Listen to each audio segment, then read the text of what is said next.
देखिए, आपका टॉपिक जो चल रहा था जिसमें आपके सूरदास जी के द्वारा रचित भीष्मर गीत सार से जो पद लिए गए थे, जिसमें क्या है, उद्धव और गोपियों के बीच की जो वार्तालाप है और गोपियों ने जो व्यंग बाण छोड़े हैं उद्धव के लिए, क्यों छोड़े हैं ये आपको पता है कि उद्धव ने उनको क्या है कि निर्गुण ब्रह्म का ज्ञान देने के लिए आए हैं, समझाने के लिए आए हैं, लेकिन गोपियाँ उन सारी बातों को क्या करती हैं, नकार देती हैं और किसी भी स्थिति में उद्धव के द्वारा दी हुई ज्ञान योग की जो बातें हैं उनको नहीं अपनाती हैं और अपने पक्ष को किस तरह से मजबूती के साथ पेश किया है। जैसे उन्होंने कहा था कि भाई मन नहीं 10-20, क्योंकि भाई एक मन जो था वो कृष्ण ले गया, तो 10-20 मन तो है नहीं जो एक में तेरे निर्गुण ब्रह्म को अपना ले, एक में सगुण साकार कृष्ण को अपना ले, ऐसा तो हो नहीं सकता। लेकिन बहुत सारी बातें जो हुई थी उसके बाद में कल अपन ने पढ़ा था, जिसमें आपने पढ़ा था कि उदो भली करी तुम आए, क्या अच्छा किया था कि आपने आ गए। क्यों प्रत्यक्ष देख लिया आपने, क्योंकि उद्धव क्या था, नीरस, इसका मतलब रसहीन था, प्रेम नहीं किया था उद्धव ने कभी, न प्रेम की परिभाषा जानता था उद्धव। इसीलिए कृष्ण का मकसद भी यही था कि एक बार उद्धव ब्रज में चला जाए तो ब्रज की स्थिति और वहाँ की ग्वाल बाल और जो गोपियाँ हैं और राधा है उनकी स्थिति को समझे, देखेगा तो फिर प्रेम क्या चीज़ है इसको आभास होगा। क्योंकि अहंकार को तोड़ना चाहता था कृष्ण, उसके जो अहंकार, क्योंकि बड़ा विद्वान था उद्धव, लेकिन वो किसका था, निर्गुण परब्रह्म की उपासना करता था, इसलिए उसके अहंकार को तोड़ने के लिए ही उद्धव ने वहाँ भेजा है। और वहाँ जाने के बाद जिस तरह से वहाँ विहल स्थिति देखी है गोपिकाओं ने किस तरह से निरुत्तर किया है, उसी का सारा बातचीत जो है उसमें आपके 8-10 पद हैं, बस उसी में दिखाए गए हैं। तो देखिए, अपनी जो बात हो रही थी कि लास्ट में जो पद पड़ा था वो ठीक से पूरा हुआ भी नहीं था और उसके बाद में आपकी बेल लग गई और क्लास छूट गई। मैं उसी पद को दोबारा रिपीट कर रहा हूँ, ठीक है, थोड़ा सा ध्यान से सुनना। तो देखिए बात क्या चल रही थी, बात ये चल रही थी जिसमें उसका टाइटल दिया है बिन गोपाल बैरन वैकुंठ। अरे सीधी बात क्या है, सीधी बात यह है कि जब नायक नायिका दोनों एक साथ रहते हैं तो संयोग की स्थिति जो होती है ना वो क्या लगती है, सबको अच्छी लगती है, क्योंकि नायक के पास अपना नायक रहता है तो दुख सुख जो भी मिलता है उसको सहर्ष स्वीकार कर लेती है। लेकिन जब नायिका का नायक उसके पास नहीं है तो संयोग में जो बीते हुए पल है ना, वही बीते हुए पल दुख देते हैं और फिर जिन जिन चीज़ों से उसके प्रियतम की याद जुड़ी हुई होती है ना, वो जब जब दिखाई देते हैं उनको देखकर वो अपने मन में बहुत दुखी हो जाती है। इसीलिए उन्होंने दिया है, जिसमें क्या दिया है, बिन गोपाल, इसका मतलब जो श्री गोपाल का मतलब संकेत किसका है, श्री कृष्ण का, और गोपाल का मतलब दूसरा है कि गौओं का पालन करने वाला श्री कृष्ण है ना, उसके बिना पूरा ब्रज वृंदावन गोकुल बरसाना सब कुछ शून्य लगता है। क्यों दिया है, बैरन भाई कुंज है। अरे कुंज इसलिए बैरन दुश्मन के समान लग रही हैं उनकी, क्योंकि उनके साथ साथ रासलीला रचाई है, कुंजों घूमे हैं, विहार किया है। तो जब जो चीज़ें अब विहार करते समय अच्छी लगती थी अपने प्रियतम के साथ, अब वो नहीं है, तो वो सारी की सारी स्थिति उल्टी हो गई है गोपिकाओं के लिए। इसीलिए उसने क्या दिया है, बैरन भाई कुंजें, कि जो वृंदावन की जो कुंज हैं, वन हैं, जंगल हैं और जितने भी पेड़ पौधे लता बेल जो है ना, सारे वो सारे के सारे पहले जो शीतलता प्रदान करने वाली लगती थी ना, अब वो विषम ज्वाल की पुंजें हो गई है। इसका मतलब अग्नि के समान ज्वाला उगलने वाली हो गई है, इसलिए अब वो दुखी हैं अपने कृष्ण की यादों के कारण। तो देखिए क्या दिया है,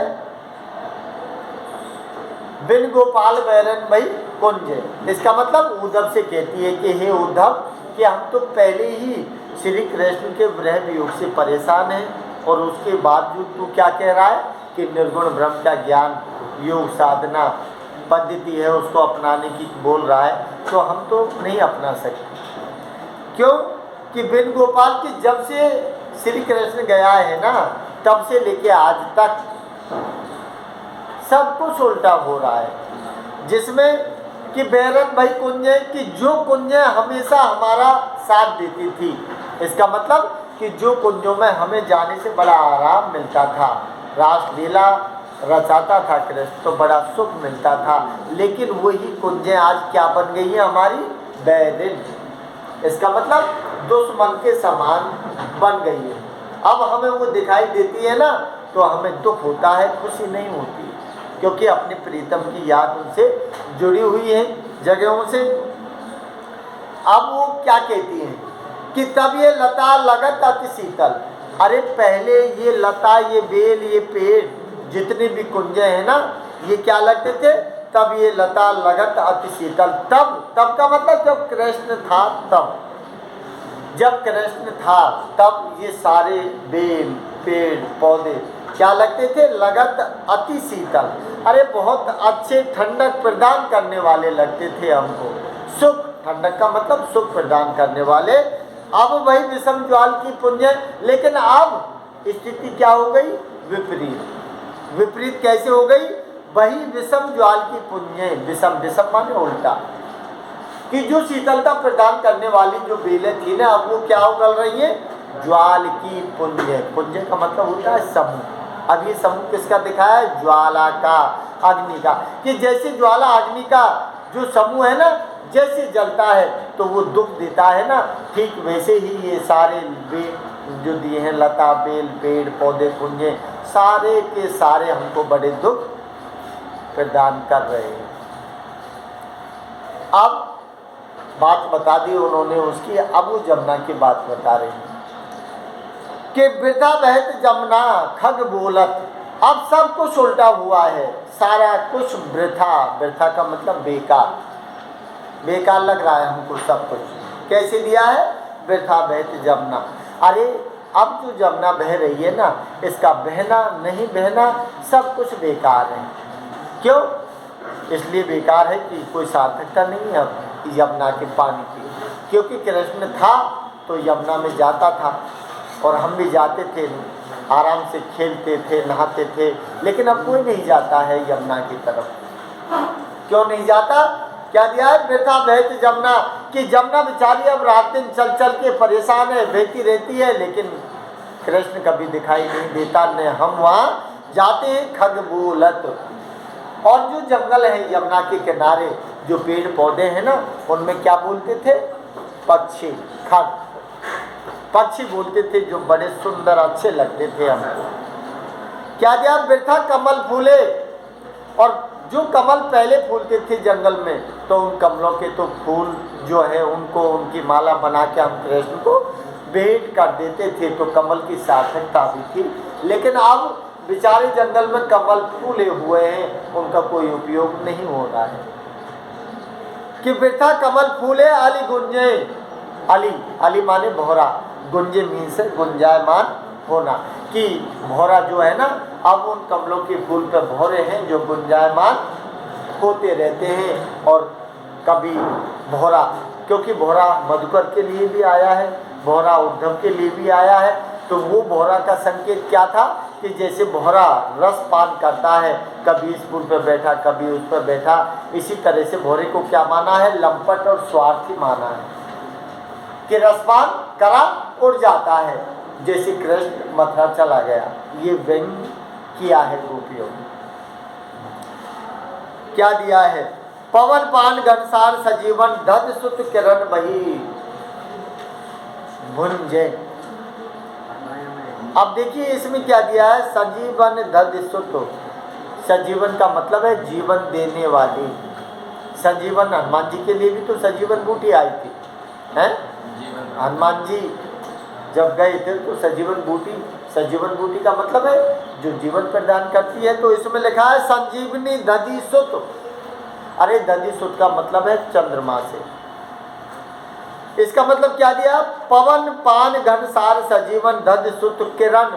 किरण माने किरणें, किसकी, चंद्रमा की। अरे चंद्रमा की जो किरणें थी ना, कभी वो चंदन जैसी शीतलता प्रदान करने वाली लगती थी हमको, लेकिन अब क्या हो रही है, सारी स्थिति उलट पुलट हो रही है। इसीलिए क्या दिया है, दधि सुत किरण। इसका मतलब चंद्रमा की जो किरणें कभी हमको चंदन के समान शीतलता प्रदान करने वाली लगती थी ना, अब क्या हो गई, भान भई भुंजे। भानु भई, भानु का मतलब है सूर्य, भई का मतलब है हो गई, भुंजे माने है भूंजने वाली, जलाने वाली।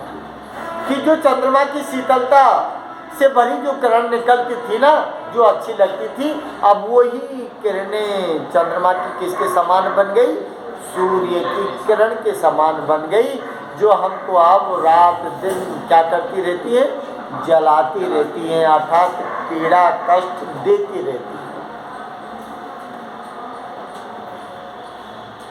क्या दिया है आगे, सूरदास प्रभु को मग जोबत आखियां बही बरन ज्यों गुंजे। सूरदास कहता है कि गोपियां क्या कहती हैं उद्धव से। गोपियां कहती है सूरदास प्रभु को, सूरदास कहता है प्रभु को मग जोबत। अरे गोपियां कहती है कि प्रभु का मग जोबत, जोबत का मतलब है देखते देखते या फिर इंतजार करते करते। जोबत का मतलब होता है देखना, इंतजार करना।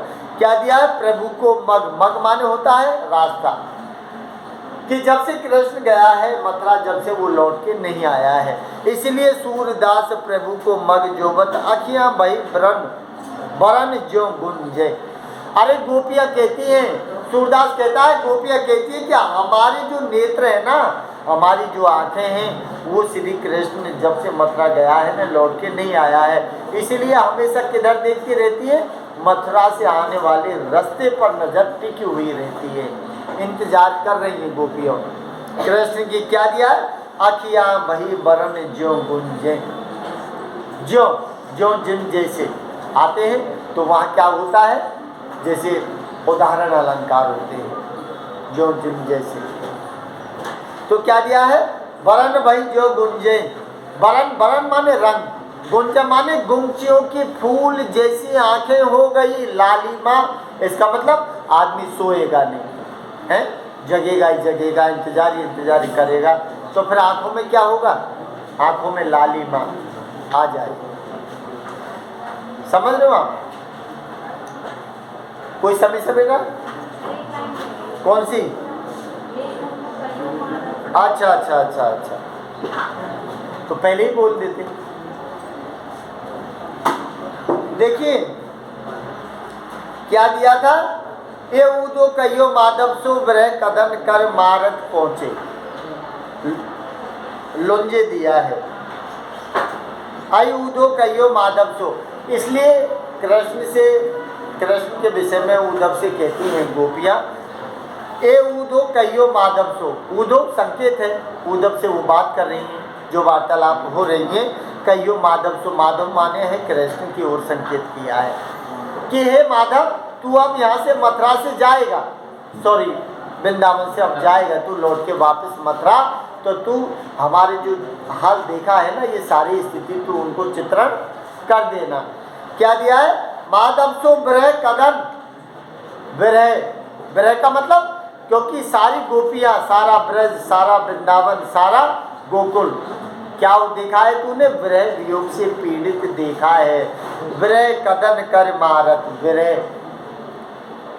कदन दिया है, कदन का मतलब है बुरा, हाल कर रखा है किसने, विरह वियोग ने, सबका, कि विरह कदन कर मारत लुंजे, कि कब तक तू नहीं आएगा वृंदावन, और जब तक तू वृंदावन नहीं आएगा ना, जब तक सारे के सारे लोग है ना लुंजे, लुंजे का मतलब है परेशान, लुंजे, लुंजे जैसे कोई कली है मुरझा जाती है तो दुख के कारण, भाई या तो पानी नहीं मिल रहा है या सूरज की किरणें तेज पड़ रही हैं, तो लुंजे का मतलब होता है जो मतलब खाना पीना सब कुछ नहीं मिल रहा है। क्या दिया? विरह कदन।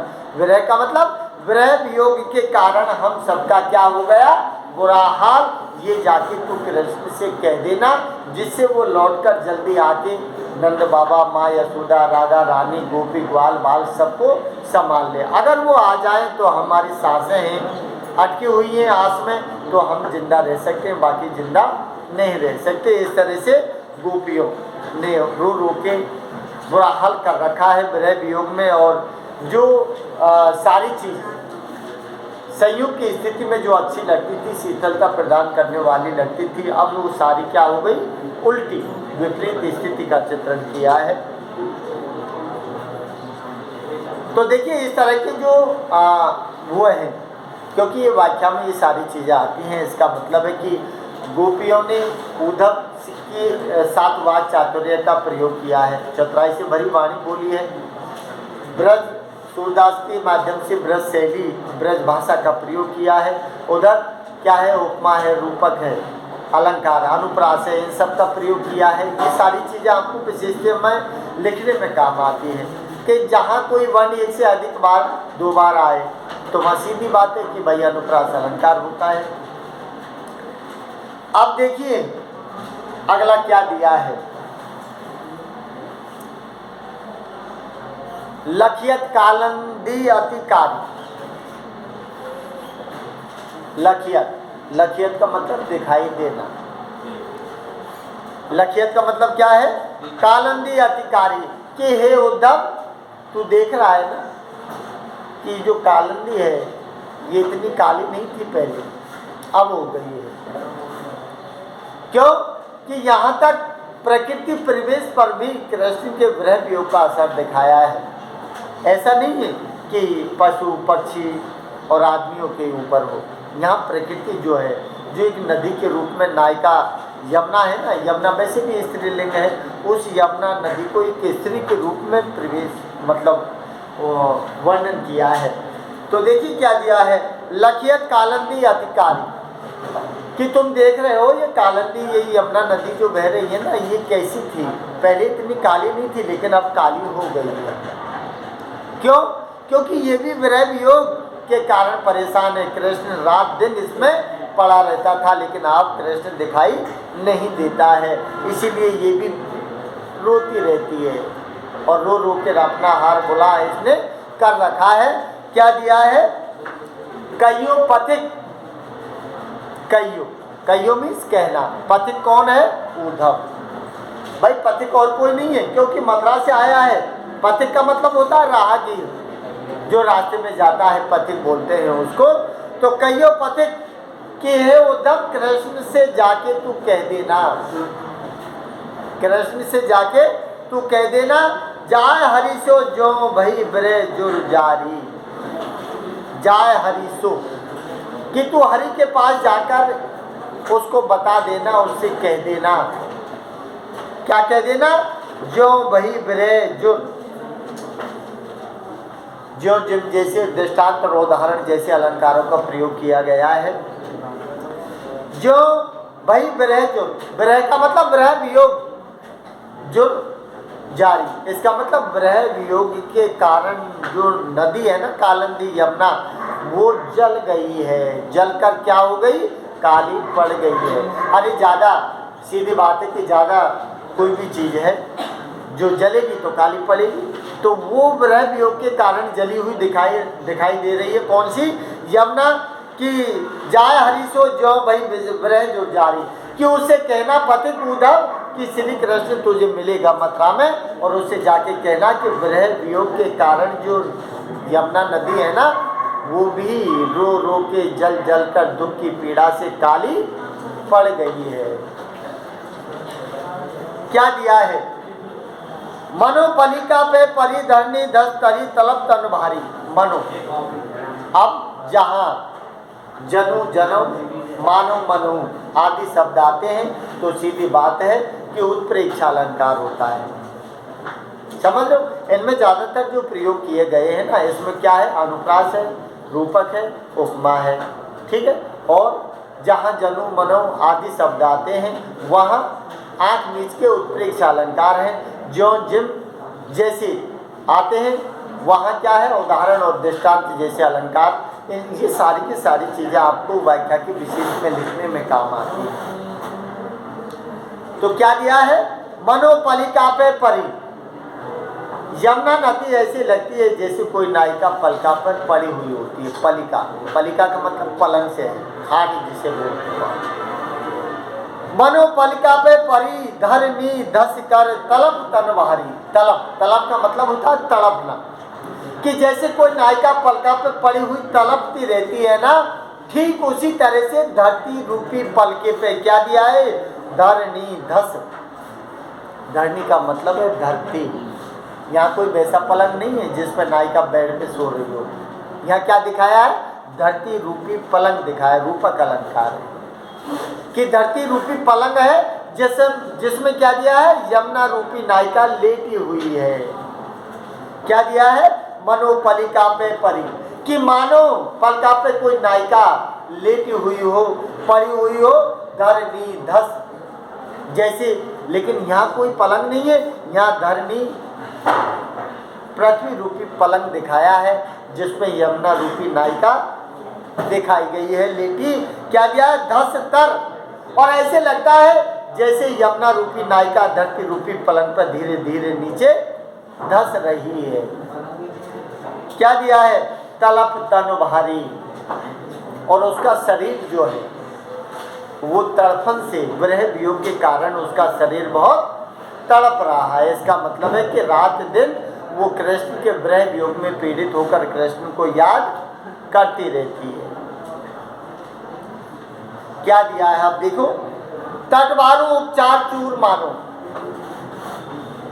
इसका मतलब है कि कोई भी नायिका है जिसकी स्थिति विरह वियोग के कारण ज़्यादा परेशान हो गई है, तो फिर तटवारू, तट माने किनारा, बारू माने जो बालू बोलते हैं रेत, कि रेत पे जो पड़ा हुआ किनारा जो है यमुना का, और यमुना के किनारे पर जो पड़ी हुई बालू जो रेत है ना, उसको उपचार के रूप में काम लिया जा रहा है। जैसे कोई नायिका परेशान है तो उस नायिका को क्या देते हैं, चूर्ण। क्या दिया है इसमें, चूर मनो, चूर मनो, चूर का मतलब है चूरण, कि ऐसा लग रहा है मानो जो यमुना के किनारे पर जो पड़ा हुआ बालू रेत है ना, उसको चूर्ण बना के नायिका को दिया जा रहा हो। क्यों, क्योंकि नायिका तड़प रही है, परेशान है विरह वियोग से, इसलिए रेत जो है उसको दवा की औषधि के रूप में काम लेने की संकेत किया है। स्वेद प्रवाह पनारी, और जो यमुना नदी बह रही है, तुम देख रहे हो ना यमुना नदी बह रही है, ये यमुना नदी का पानी नहीं है। गोपियाँ कहती हैं कि ये यमुना नदी का पानी नहीं है, ये क्या है, अरे ये जो यमुना रूपी नायिका है ना, उसकी बेचैन विरह वियोग की स्थिति के कारण उसका निकला हुआ पसीना है, जो को यमुना ने रूप अपना ले लिया है। पसीना बह रहा है ये यमुना रूपी नायिका का, ऐसे बताती हैं गोपियाँ। क्या दिया, स्वेद, स्वेद का मतलब होता है पसीना, प्रवाह का मतलब होता है बहना, पनारी, पनारी का मतलब, पनारी का मतलब होता है जैसे मकान के पीछे मोखा लगाते हैं ना पानी निकलने के लिए, मोरी, मोरी बोलते हैं, वो पनाड़ा बोलते हैं अपनी भाषा में। ग्रामीण भाषा में अपन बोलते हैं पिंद्याड़ा, हैं बोलते हो ना, पिंद्याड़ा बोलते हैं, ग्रामीण भाषा है अपनी। तो वही पंद्याड़ा पनारी की ओर इशारा किया है कि जैसे पनारी से पानी निकलता है ना, ऐसे ही नायिका का जो पसीना है ना, वो पनारी की तरह यमुना नदी में बह रहा है। इतना विरह वियोग के कारण इतना पसीना बह रहा है यमुना रूपी नायिका। इसीलिए उसको क्या दिया है कि तट पर पड़ी हुई जो बालू रेत है ना, उसका चूर्ण बना के उसको औषधि दी जा रही है, और पलंग पर पड़ी हुई वो क्या कर रही है, तड़फड़ा रही है। किसके कारण, विरह वियोग के कारण। अब देखिए आगे की स्थिति क्या दिखाई है, आगे की स्थिति दी है, विगलत कच कुछ काश पुलीन मानो। विगलत कच कुश, कच कच माने होते हैं ये बाल, नायिका के बालों की ओर इशारा हुआ। कुशकास, कुशकास का मतलब होता है कि जो घास होती है, कुश कास, कुश देखी होगी आपने, जो बड़ी बड़ी बन जाती है और लंबी लंबी सरपत से आती हैं, वो जो किनारे पर खड़ी हुई है ना, उसको दिया है कच कुश कास पुलीन। पुलीन का मतलब है किनारे। मनो शब्द कई बार आया है, तो सीधी बात है कि उत्प्रेक्षा अलंकार का वर्णन है। तो कस कुश कास मुलीन मानो, इसका मतलब जो किनारे पर उगा हुआ जो घास है, जो कस और कुश दिया है, वो घास क्या माना है? नायिका के फैले हुए बाल माने हैं। यमुना नदी को क्या माना है? मानवीकरण अलंकार के रूप में यमुना को नायिका की स्थिति में चित्रण किया है। तो नायिका जिस तरह से अपने बालों को फैलाकर बेसुध पड़ जाती है ना, ठीक उसी पर विगलत कच कुश कास पुलिन मानो। पुलिन का मतलब होता है किनारा। ऐसे कि मानो नायिका क्या है कि अपने बालों को फैला के किनारे पर पड़ी हुई है, फिरत अंग दुखारी, और अपने अंगों को बहुत दुखी मानकर, अपने जो पीड़ा है उस शरीर के प्रत्येक अंग में क्या है? पीड़ा, इसलिए वो प्रत्येक अंग में दुख से भरा हुआ है और गैर उस स्थिति में वो पड़ी हुई है। बाल है वो भी उसके बिखरे हुए दिखाएं, जो कुछ कस दिया है, जो घास उगती है किनारे किनारे पर, उसको नायिका के बाल के रूप में बिखरा हुआ दिखाया गया है। और क्या दिया है? निस भ्रमत मानो भ्रमत चौ दिस, और उसकी बुद्धि कैसे घूमती है नायिका की, क्योंकि बेचैन होती है तो नायिका की बुद्धि भी घूमती है। क्या